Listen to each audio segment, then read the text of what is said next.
大家好，我係物理治療師 Jeffrey。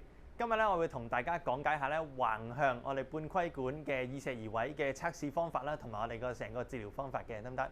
嗱，如果橫向半規嗱，我哋以前同大家講過啦，我哋耳石移位咧，我哋最重要要幫大家揾究竟我哋耳石移位去到邊一條管道。嗱，我哋有好簡單嘅概念，我哋知道啦，耳石移位我哋每邊耳仔咧會有分向前、打橫，仲有向後嘅管道。通常咧有90%人、80%半至90%人咧移位係去到向後嘅管道嘅 ，OK？ 咁但係咧同時間亦都有10% 至15% 嘅我哋講緊嘅患者咧，如果耳石移位咧會去咗打橫嘅管道。咁我哋咧今日咧會同大家講解下打橫嘅管道嘅測試方法，同埋我哋成個治療方法。咁我之前咧做過俾大家睇咧，就係叫 Grifoni Maneuver。咁今日咧我哋會同大家做嘅方法咧叫 Barbecue Maneuver， 得唔得？好啦，咁我哋而家先開始做咗測試先。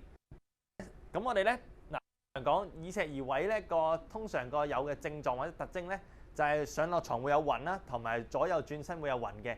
咁打橫管道嘅測試方法咧，咁大家我哋要將個人咧坐後少少，然後平瞓落去。咁然後咧我哋肚腩咧就托住佢個頭嘅，得唔得？咁然後咧我哋而家咧就要幫個病人啦，例如我哋而家望呢邊，成個頭轉晒過去。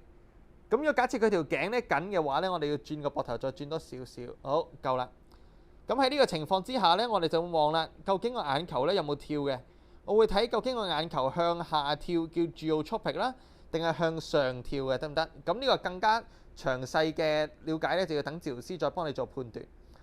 好啦，咁 check 完右邊，咁然後同時間我哋 check 左邊，轉過去。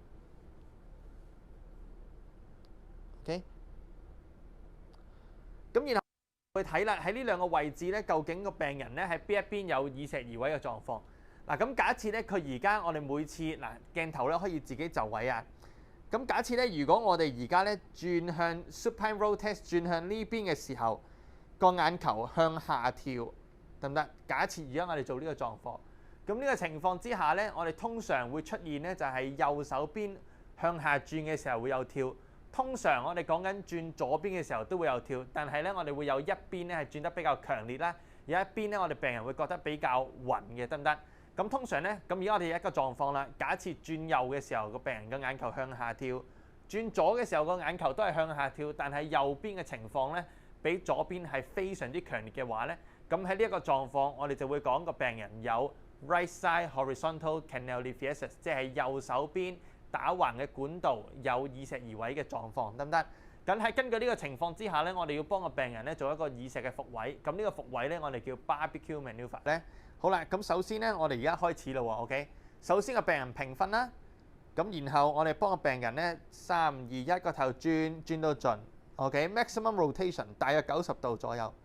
喺呢個情況之下咧，假設如果你嘅復位或者你嘅診斷正確嘅話咧，應該要見到病人咧個眼球喺度跳緊㗎啦。可以放大少少鏡頭，行埋嚟少少。好啦，咁我哋喺呢個位置咧逗留30秒至45秒，甚至1分鐘。當啲雲散晒之後，我哋下一個位置我哋叫 Position 2，個頭轉嚟呢邊。好啦，咁我哋喺呢個位置咧都係等個病人維持呢個狀態大約30至45秒。OK？ 好啦，咁然後當病人嘅頭暈散晒之後啦，咁我哋點樣做咧？我哋問病人仲有冇暈啊？冇，係啦。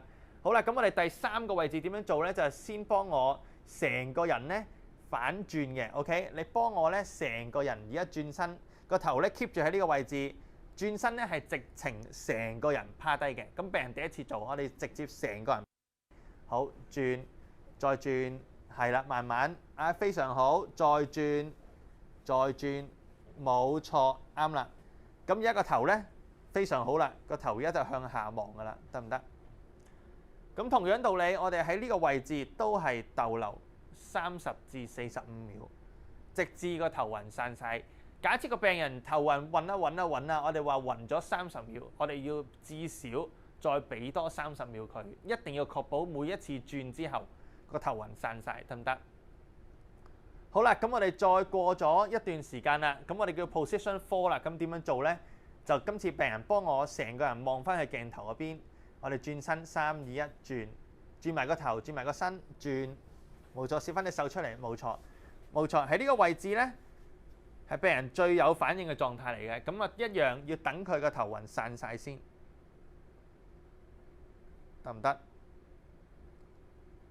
好啦，咁一樣逗留45秒左右 ，OK， 跟住就將假設過咗啦，好，將兩隻腳向前擺落床右腳，跟住左腳，好，我哋準備3、2、1，坐起身 ，OK， 喺呢個位置扶實病人個頭，完全清醒，完全冇晒事，咁就得啦，得唔得？咁我哋講緊頭先咧，我哋講緊同大家講嗰條影片咧，就係講緊打橫向半規管嘅耳石移位嘅測試方法啦，仲有我哋成個復位嘅手法。我哋剛剛做呢個手法咧，我哋叫 barbecue manoeuvre。OK， 通常我哋如果診斷正確的話，我哋希望幫病人做復位，每一次做治療係連續做3次呢一個復位嘅手法，得唔得？好啦，咁但係咧，假設我哋咧以前喺個影片度好簡單同大家講解下點樣測試啦。但係如果或者你未有信心啦，或者係你希望揾物理治療師協助我哋處理嘅話咧，我哋隨時歡迎咧大家喺下邊咧聯絡我哋，幫大家處理耳石移位呢個問題。咁啊，大家記住啦，耳石移位咧就並不可怕，我哋只要咧有準確嘅診斷同埋我哋針對性嘅治療手法嘅話咧，基本上可以好快解決到所有天旋地轉同埋頭暈嘅問題。